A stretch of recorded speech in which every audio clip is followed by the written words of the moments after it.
Pada 4 Juli tahun 1187, pasukan Salahuddin mengepung dan menghancurkan pasukan Kristen. Gaidalusignan dan banyak ksatria ditangkap hidup-hidup. Sementara itu, Rainald de Chatillon ditangkap dan dibawa ke hadapan Salahuddin. Sesuai janjinya, Salahuddin memenggal kepala Rainald sendiri sebagai hukuman atas pengkhianatannya. Halo teman-teman, balik lagi bareng gua Nurul Fauzi di channel Our Story Ji.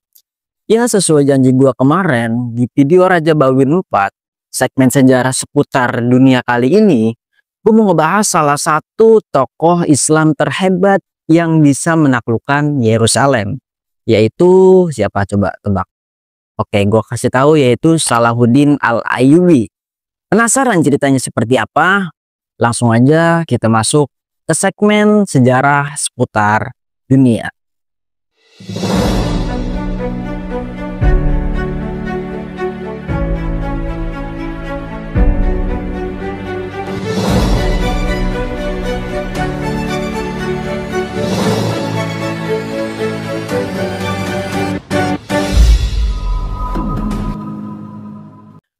Jadi Salahuddin Al-Ayyubi ini atau yang biasa dikenal dengan Saladin memiliki nama asli Abul Muzaffar Yusuf bin Nazmuddin bin Ayyub bin Sa'adi. Nah, Salahuddin ini berasal dari keluarga Kurdi dari suku Tawadiyah yang terkenal karena kesetiaan mereka terhadap pemerintah Islam dan keahlian militer.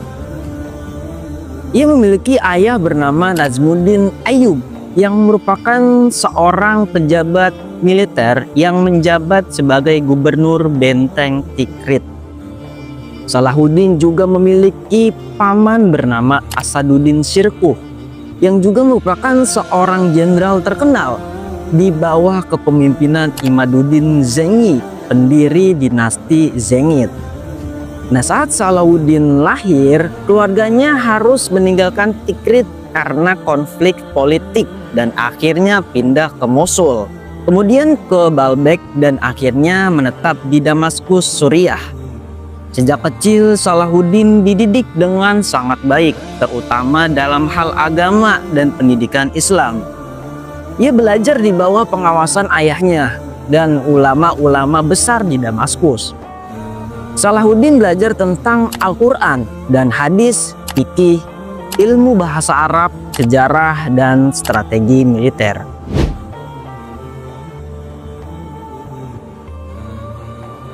Salahuddin Al-Ayyubi memulai karir militernya di bawah bimbingan pamannya bernama Asaduddin Shirkuh yang merupakan seorang jenderal besar dinasti Zengid yang dipimpin oleh Nuruddin Zengi, penguasa Suriah. Karir awal Salahuddin ini dimulai pada usia muda. Ia ditempatkan di garis depan di konflik antara kaum muslim dan tentara salib, serta dalam perebutan kekuasaan di wilayah Mesir. Di bawah dinasti Zengid, Salahuddin diajarkan seni perang, strategi militer, dan kepemimpinan. Pamannya sering membawa Salahuddin dalam berbagai kampanye militer sebagai bagian dari pelatihan praktis. Dalam masa ini, Salahuddin belajar langsung dari pengalaman, termasuk teknik pengepungan, manuver lapangan, dan strategi diplomasi. Karir militer Salahuddin benar-benar dimulai ketika ia bergabung dengan ekspedisi militer ke Mesir di bawah perintah Nuruddin Zengi. Nah, pada waktu itu Mesir dikuasai oleh dinasti Fatimiyah yang berarilan Syiah, tetapi kekuasaannya mulai melemah karena konflik internal dan ancaman dari tentara salib. Nah, pada tahun 1164 Shirkuh memimpin ekspedisi pertama ke Mesir yang bertujuan untuk mengamankan wilayah itu dari serangan tentara salib. Nah, dalam pertempuran melawan pasukan tentara salib dan sekutu Fatimiyah, Salahuddin menunjukkan keberanian dan kecerdasannya dalam bertempur. Meskipun ekspedisi ini tidak menghasilkan penaklukan penuh, Salahuddin mulai dikenal sebagai pemimpin muda yang berbakat. Pada tahun 1167, Syirkuh kembali ke Mesir untuk yang kedua kalinya. Dalam ekspedisi kedua ini, ia dan pasukannya harus menghadapi ancaman yang lebih besar dari tentara salib yang bekerja sama dengan penguasa Fatimiyah untuk melawan dinasti Zengid. Hasil dari ekspedisi ini berakhir dengan keberhasilan diplomasi yang mengamankan wilayah Mesir untuk sementara waktu. Tetapi konflik tetap berlanjut. Ekspedisi terakhir terjadi pada tahun 1169. Syirkuh memimpin pasukannya ke Mesir untuk ketiga kalinya. Kali ini ia berhasil mengalahkan tentara salib dan merebut wilayah Kairo yang merupakan ibu kota Mesir. Setelah kemenangan ini, Syirkuh diangkat menjadi wazir atau perdana menteri oleh Khalifah Fatimiyah. Namun setelah beberapa bulan diangkat menjadi wazir, Syirkuh meninggal dunia karena sakit. Setelah kematian Syirkuh, Salahuddin diangkat sebagai wazir Mesir untuk menggantikan pamannya. Pengangkatannya mengejutkan banyak pihak, tetapi Salahuddin segera membuktikan bahwa ia adalah pemimpin yang kuat. Sebagai wazir, Salahuddin menghadapi tantangan besar dari dalam maupun luar negeri. Salah satunya adalah menjaga stabilitas Mesir sekaligus melawan ancaman tentara salib yang terus-menerus mencoba menyerang Mesir. Untuk menghadapi itu, ia juga memperkuat hubungan dengan Nuruddin Zengi sambil membangun kekuatannya sendiri. Salahuddin memperkuat angkatan bersenjata Mesir, meningkatkan pertahanan benteng-benteng dan membangun kembali armada laut. Nah, pada tahun 1171, Salahuddin mengakhiri kekuatan dinasti Fatimiyah secara resmi. Ia memulihkan kekuasaan Sunni di Mesir atas nama Khalifah Abbasiyah di Baghdad, sehingga mengakhiri pengaruh Syiah di wilayah tersebut. Hal ini menjadikan Salahuddin sebagai penguasa de facto Mesir, sekaligus membangun dasar bagi dinasti Ayyubiyah.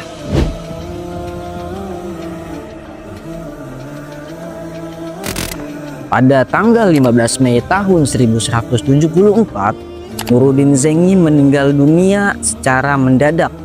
Kematiannya meninggalkan kekosongan kekuasaan yang besar di Suriah. Nuruddin Zengi memiliki seorang anak bernama Al-Salih Ismail yang seharusnya menjadi penerus takhta. Namun sayangnya putranya tidak cukup kuat untuk mengendalikan wilayah tersebut. Salahuddin yang melihat kesempatan ini langsung mulai memperluas wilayahnya ke Suriah dan Irak dengan tujuan menyatukan umat Islam di bawah kepemimpinannya. Salahuddin bergerak cepat ke Damaskus dan berhasil merebut kota itu tanpa perlawanan karena rakyat lebih memilih kepemimpinannya dibandingkan dengan penguasa lokal Zengid. Dengan Damaskus sebagai ibu kota barunya, Salahuddin mulai membangun dasar bagi dinasti barunya, yaitu dinasti Ayyubiyah. Setelah Damaskus, Salahuddin menaklukkan kota-kota lain di Suriah seperti Homs, Hama, dan Aleppo yang sebelumnya berada di bawah kendali dinasti Zengid. Ia menghadapi perlawanan dari sisa-sisa keluarga Zengid, tapi akhirnya Salahuddin berhasil mengalahkan mereka melalui kombinasi kekuatan militer dari diplomasi. Setelah menaklukkan sebagian besar Suriah, Salahuddin meminta pengakuan resmi dari Khalifah Abbasiyah di Baghdad, Irak, sebagai penguasa Mesir dan Suriah. Khalifah Abbasiyah menerima dan secara resmi mengangkatnya sebagai sultan. Hal ini memperkuat posisi Salahuddin sebagai pemimpin dunia Islam. Nah, dengan pengakuan ini, dinasti Ayyubiyah secara resmi mulailah terbentuk. Setelah mengamankan Suriah, Salahuddin terus memperluas wilayahnya ke daerah lain. Nah, pada tahun 1181, Salahuddin menguasai Hijaz atau Mekah dan Madinah. dan memastikan bahwa dua kota suci ini berada di bawah perlindungan dinasti Ayyubiyah. Salahuddin juga mengirim saudaranya yang bernama Khuransah untuk menaklukkan Yaman pada tahun 1174, sehingga wilayah Yaman menjadi bagian dari Ayyubiyah. Nah, Salahuddin terus memperluas kekuasaannya hingga ke Mosul dan wilayah Irak Utara. Dengan ekspansi ini, dinasti Ayyubiyah menjadi kekuatan dominan di dunia Islam, menggantikan dinasti Zengid.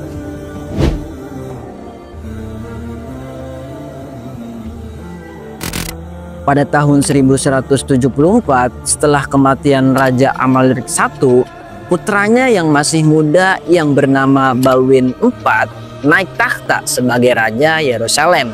Namun kesehatannya yang buruk akibat penyakit kusta membuatnya bergantung pada para penasihat dan panglima perangnya. Ya, seperti Rainal de Chatillon, Bahemon III, dan para Ksatria Templar. Di sisi lain, Salahuddin yang berhasil mengamankan wilayah Mesir dari Suriah mulai mengarahkan perhatiannya ke kerajaan Yerusalem dengan tujuan membebaskan Yerusalem dari kendali tentara salib. Pada tahun 1177, Salahuddin mengumpulkan pasukan yang berjumlah sekitar 25.000 tentara dan mulai bergerak ke Yerusalem dengan tujuan merebut kota suci tersebut. Ia memperkirakan Balwin IV yang masih muda dan sakit tidak akan mampu melawan invasi ini. Tapi sayangnya itu semua di luar prediksi Salahuddin. Raja Balwin IV yang hanya memiliki 4.000 pasukan termasuk 600 ksatria Templar memilih untuk menghadapi Salahuddin secara langsung. Awalnya Salahuddin berhasil merebut Askalon yang merupakan benteng pertahanan penting tentara salib. Kemudian ia mulai bergerak menuju Yerusalem, tapi pasukannya kelelahan setelah perjalanan jauh. Balwin IV memimpin serangan dadakan di dekat Monbishat yang akhirnya mengejutkan pasukan Salahuddin. Semua pasukan Salahuddin tidak siap menghadapi serangan balik ini, dan akhirnya Salahuddin mengalami kekalahan besar. Akibat dari kekalahan ini, Salahuddin kehilangan ribuan prajurit dan terpaksa mundur ke Mesir. Di sisi lain, Raja Balwin IV mendapat reputasi sebagai pemimpin yang kuat meskipun sedang sakit.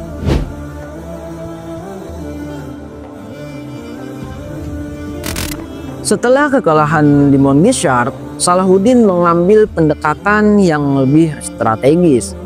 Ia memperkuat pasukannya di Suriah dan Mesir, menyatukan berbagai suku dan pemimpin Muslim untuk bersatu melawan tentara salib dan menyerang wilayah-wilayah perbatasan Yerusalem secara bertahap.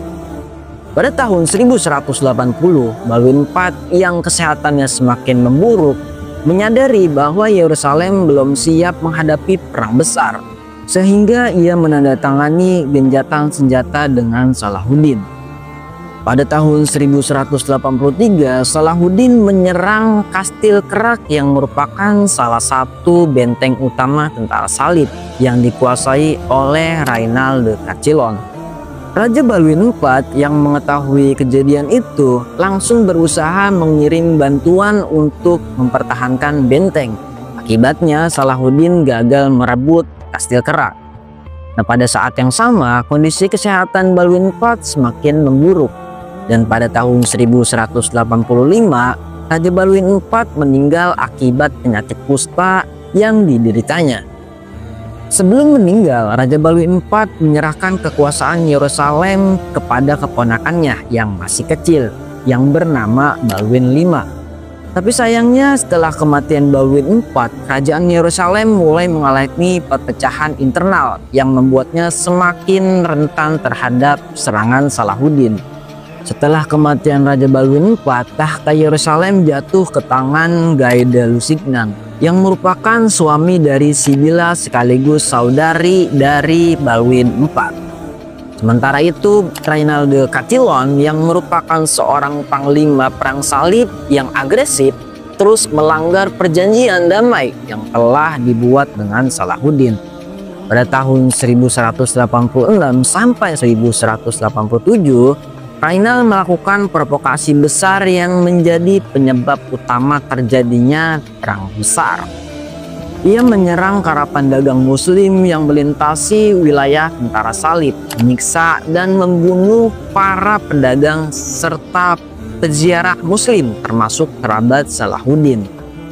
Salahuddin mengirim utusan untuk meminta ganti rugi dan peringatan kepada Raja Gai de Lusignan, tapi Gai ini tidak mampu mengendalikan Rainal. Tindakan Rainal ini dianggap sebagai penghinaan besar bagi Salahuddin, yang kemudian membuat Salahuddin bersumpah untuk merebut Yerusalem dan menghukum Rainal secara pribadi.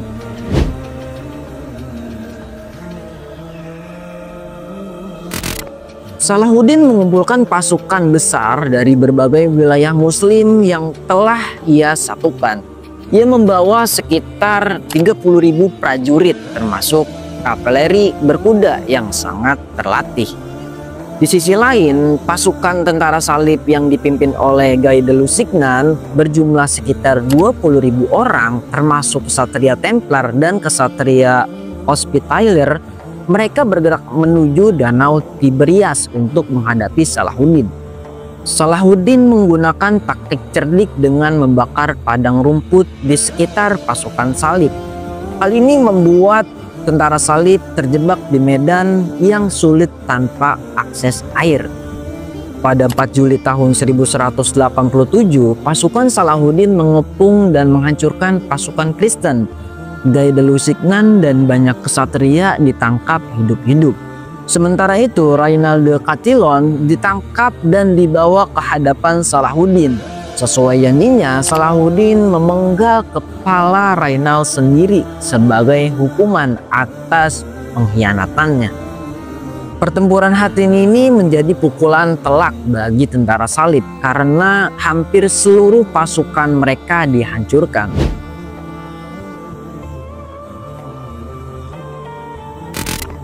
Nah, setelah kemenangan besar di Hattin, Salahuddin dengan cepat merebut kota-kota penting lainnya seperti Acre, Nablus, Java, terus Beirut, Sidon, dan Askalon.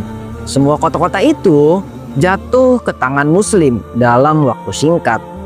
Pada September tahun 1187, Salahuddin mengepung Yerusalem dengan 60.000 pasukan menghadapi pasukan Kristen yang tersisa di bawah kepemimpinan Balian dari Ibelin yang merupakan seorang bangsawan salib. Ia memimpin pertahanan kota dengan sekitar 15.000 pasukan termasuk warga sipil bersenjata. Meskipun jumlah mereka jauh lebih kecil, mereka bertahan dengan gagah berani selama hampir 2 minggu. Nah, pada tanggal 2 Oktober tahun 1187, setelah menyadari bahwa kota tidak bisa bertahan lebih lama, Balian dari Ibelin bernegosiasi dengan Salahuddin. Ya, awalnya Salahuddin ingin menaklukkan Yerusalem dengan kekerasan. Tapi setelah diskusi, ia menawarkan penyerahan damai. Penduduk Kristen diberi kesempatan untuk menebus diri mereka dengan membayar tebusan. Bagi yang tidak mampu membayar, Salahuddin membebaskan banyak dari mereka secara gratis atau mengizinkan mereka pergi ke pelabuhan terdekat untuk mencari perlindungan. Ya, tidak seperti saat tentara salib merebut Yerusalem, yaitu pada tahun 1099. Saat itu ribuan Muslim dan Yahudi dibantai. Salahuddin memastikan tidak ada pembantaian massal di kota tersebut. Pada hari itu Yerusalem kembali ke tangan umat Islam setelah hampir 90 tahun dikuasai oleh tentara salib.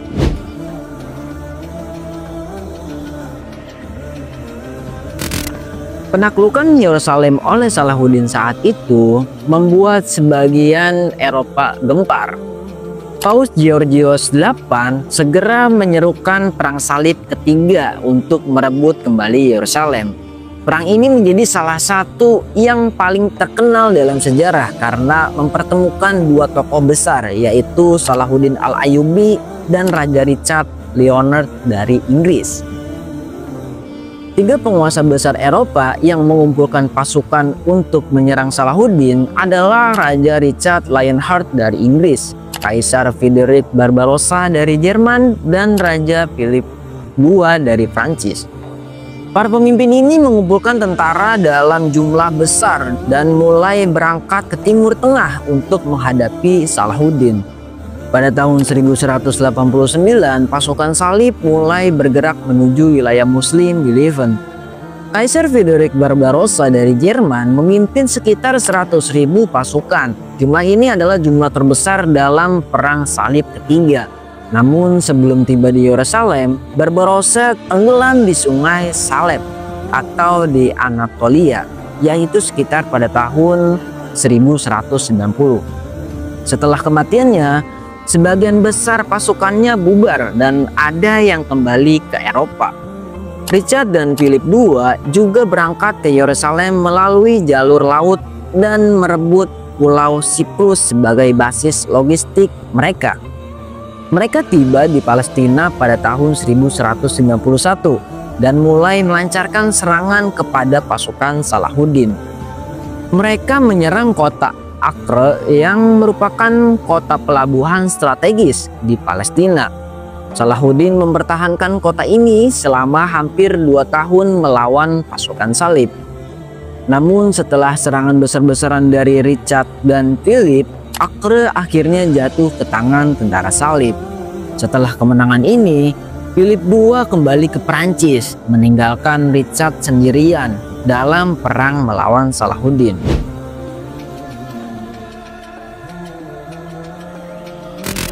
Nah, setelah lebih dari 3 tahun pertempuran, baik Salahuddin maupun Richard sadar bahwa mereka tidak bisa terus bertempur selamanya.